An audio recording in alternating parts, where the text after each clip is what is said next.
صوت صفير البلبل هيج قلبي الثمل. الماء والزهر معا مع زهر لحظ المقل. وأنت يا سيد لي وسيدي ومولى لي. فكم تيمني غزيل حقيقلي. قطفته من وجنة من لثم ورد الخجل. فقال لا لا لا لا لا وقد غدا مهرولي.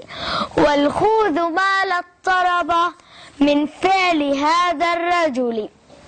فولولت وولولت ولي ولي يا ويل لي. فقلت لا تولولي وبين اللؤلؤ لي. قالت له حين كذا انهض وجد بالنقل.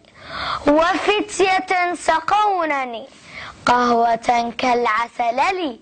شممتها بآنفي أسكى من القرنفل. في وسط بستان حلي بالزهر والسرور لي. والعود دندن لي والطبل طبطب لي. طبطب طبطب طبطب طبطب لي. والسقف سق لي. والرقص قد طاب إلي. شوى وشاهش على ورق سفرجلي. وغرد القمري يصيح ملل في ملل. ولو تراني راكبا على حمار أهزلي يمشي على ثلاثة كمشية العرنجل.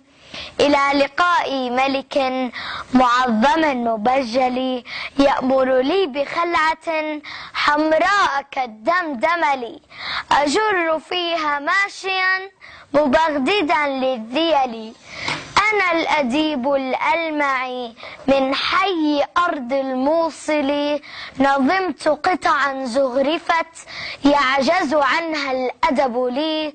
أقول في مطلعها صوت صفير البلبل. الله الله الله، برافو برافو برافو برافو عليك. شكرا. والله بابا كيف هيك فستيح القصيدة؟ مش سهلة أبدا يعني مثل ما قلت لك أنا أم ذاكرة.